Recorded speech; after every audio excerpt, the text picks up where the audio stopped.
Thank you for your introduction. And I will be holding my talk in English, and I hope that afterwards it will be translated for those who may not be able to understand.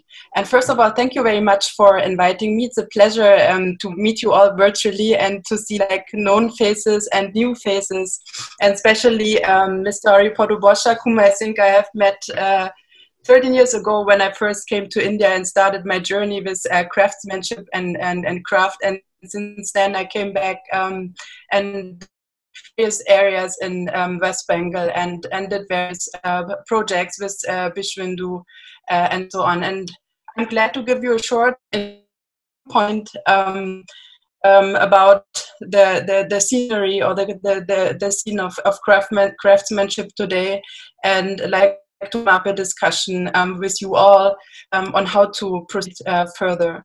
I'm just sharing my screen. Okay, sometimes I have little problems with my internet. I know it's saying unstable, so I hope if you don't hear me or if it is breaking, then please let me know. So the talk is called The Hand, the Head and the Heart, Reimagining Craftsmanship in India in the 21st Century. And as we all know, craftsmanship became obsolete gradually due to the industrial revolutions that started in the 18th century, where we saw the advent of the first power loom, and through time, craftsmanship and craft more and more took a place in the background, and it all the way went through from the first to the second industrial revolution, where we saw the invention of the assembly line, building materials of concrete and discrete parts that assembled in a mass-produced way to new products, and altogether to the third revolution, where we saw the advent of digital technologies and the creation of a knowledge worker class. And basically now we are somehow in the fourth revolution, in a so-called cyber-physical system, which sees the physical and digital and the biological merging. And I think we are at a time right now which is very special, and where I think there are a lot of possibilities for us as craftsmen and artisan to come up again and to get revived, because we're at a system where we at the time, place and time, where we have come up and developed very sophisticated technologies, but we are also at a time where we have a necessity to collaborate together with nature and with Mother Earth. We cannot deny anymore the collaboration with nature, and I think there lies a lot of possibility, because craft in itself or on its own stems out of natural materials, of processes that are very much in sync with nature. So I would like to show you where our possibilities lying in our time, in that special time where we are in right now. So one can say that in opposition to the world as machine paradigm now we've been used since industrialization and mass production first took hold, we need now to embed living quality into objects, buildings, and cities. And basically we are moving from a world as machine to a world as organism approach. And that very much takes the notion that we have to design in collaboration with nature, and in such a way that we give back and we create cycles in sync with nature. And I think crafts in general has a lot of opportunities that are presented to us to develop that human-earth relationship. And for example, crafts products are in general earth-friendly and biodegradable, and can create that sync. Handicrafts basically touches the human heart and the mind, which could be the essence of what could be translated into the soft power of a nation. Handicraft relies on human interaction in a machine-oriented world, and craftsmen in general have almost an phenomenological knowledge of materials and intuit how to vary material properties according to structural and environmental characteristics. And crafts in general have design capabilities that cannot be achieved by other technologies.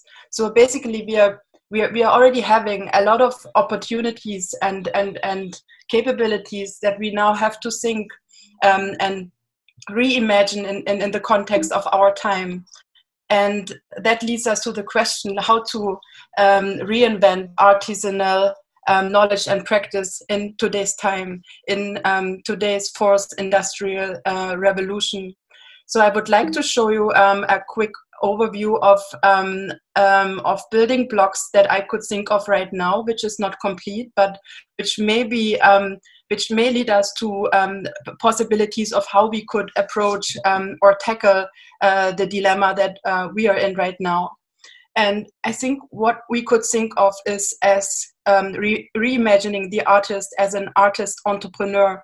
And basically that means facilitating or enabling the artist or the craftsman with new capabilities that would make it much easier for him to interface with today's society. And I'm going on the left side from enabling the artists to on the right side to give them trying maybe to come up with solutions for them to envision themselves a future ahead.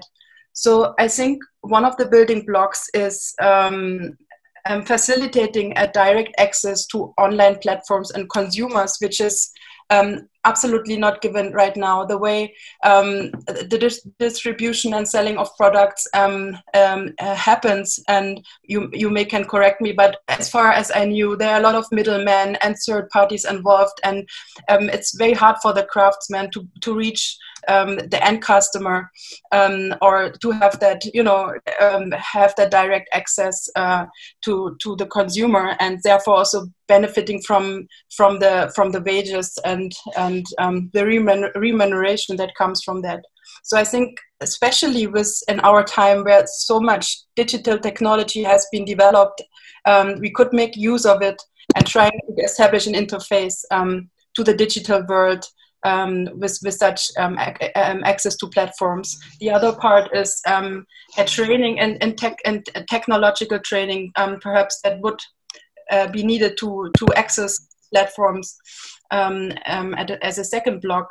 Then I think we have to increase the awareness and knowledge of markets and future trends, unless the person who produces is not able to understand for whom he or she produces and how society changes and moves. It will be very difficult to come up and reinvent and create products that are very successful in that certain time.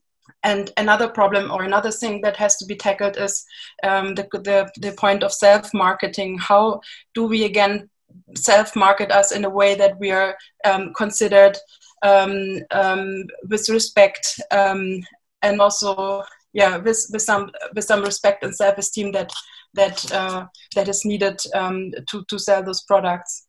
And then I think we need, as another part, design product awareness. I think we should open up the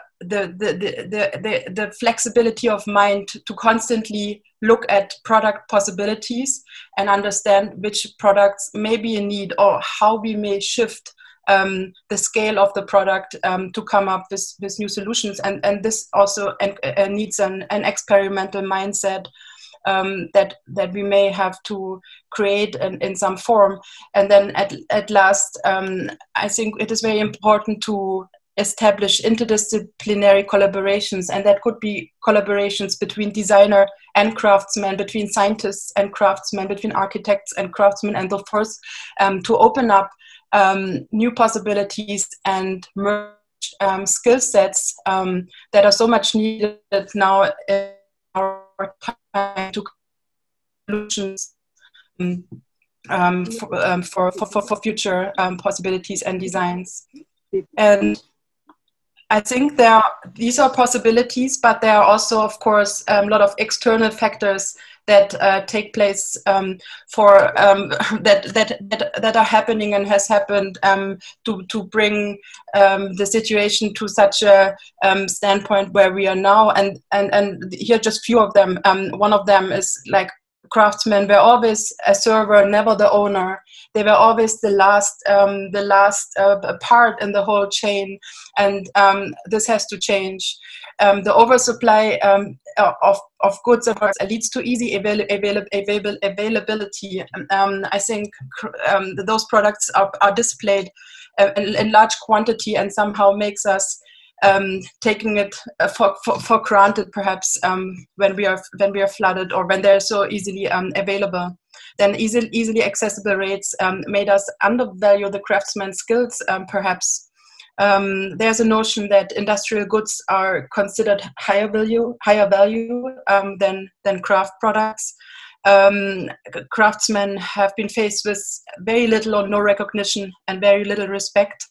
And also markets don't recognize the true value of craft. And I think there are probably many more factors. So how do we again reimagine the products, or how do we change that system or position we are in? And I think we have to come up with novel solutions to create, to position ourselves, or position the craftsman in a new context. And I just want to show you quickly some examples of approaches that I have seen, or that came to my mind, which are successful. And I think these could be approaches we could discuss. So what we are seeing here is a designer duo, two friends of mine. One is from West Bengal itself, and a French designer. They have created an ecosystem close to Kolkata, where they have a place where they combine artists, or where they bring together artisans with a background from weaving, from printing, from embroidery, and they have developed an ecosystem of organic friendly production. They are very highly experimental in the way they design their products. They're in constant exchange with the artisans to come up with new solutions, to test successful, and they're becoming on the road of becoming more and more successful. They're selling their products internationally. They're producing garments and scarves for the time being. But it's very nice to see how they created that sustainable ecosystem, bringing together different craftsmen into one place. This one is a designer from Calcutta itself. He especially works with Jamdani weaving, and he places Jamdani weaving in a completely different way. As what we see here is a limited collection of saris, and we can just see how he presents those. He, on the right side, the sari is packed into a beautiful cover where he writes it's like the first out of the 10 that created. So how to make the product again very special, very unique, give them the flavor and the notion that this is a special piece you are buying. This is not something that is so easily accessible anywhere on the market and streets that you can see. Talking about the Spanish designer who works with different artisans across the globe, with different basketry weavers to develop beautiful lamp shapes.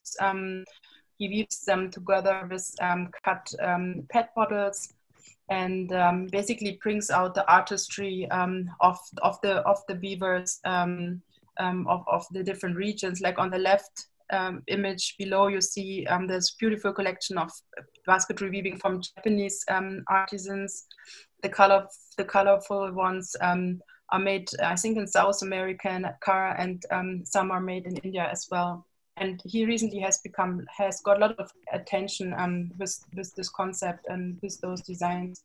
And this is a slide just to show we also need to think of collaborating with other crafts. Like what happens if a weaver collaborates with a pottery designer? What happens when a wood carver collaborates with basketry weaving? You know, how we come up with novel solutions. And I had the I had the honor and pleasure to conduct one workshop and try out how we could come up with novel things. And I was very pleased, and Vishwendu was also there, that in our last day where we presented it was very well perceived, and I think people liked it, and I think it's really that approach of opening up and experimenting into new spheres and into new worlds.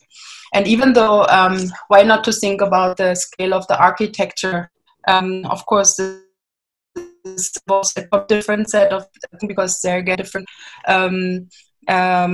demands and necessities for inventing for that scale. But I think we should be open to think about all these different approaches. And I think in today's time, I was previously saying or talking about having direct access to platforms. I see now that people are reaching out from different corners of the world to people just over, Instagram and other platforms that may not be even superly organized platforms, but just to somehow introduce yourself, to show your work, to raise awareness. And I think we have a lot of possibilities with digital technology to reach out to people and to raise awareness and to show where we are and and what we do. And I think this is a major part what we can do and what we can do right now, and which I think can have a lot of impact as well. So just to sum up, I think we could be exploring the skill set across scales, from the scale of the product to the scale of the human, even to the scale of the architecture. I think in future it would be very interesting to incorporate and collaborate the skill sets from other disciplines to find synergies and novel approaches. And I think we should be open to experiment with new materials, processes, and technologies to come up with new products and applications. And yes, like creatively exploring the skill set and techniques for other applications. And I think, just to sum up, like the globalized machine age has left us nowhere to belong, but craftsmanship will preserve the human touch, the values and cultural awareness in our built environment, and revive the human narrative and analog and increasingly digital world. And I think there's really a lot of possibilities lying here at our hand, and it's just a matter of how we go about it and how we frame it and come up with new solutions to, again, position the craftsman in today's world, in today's fourth industrial revolution. Thank you very much.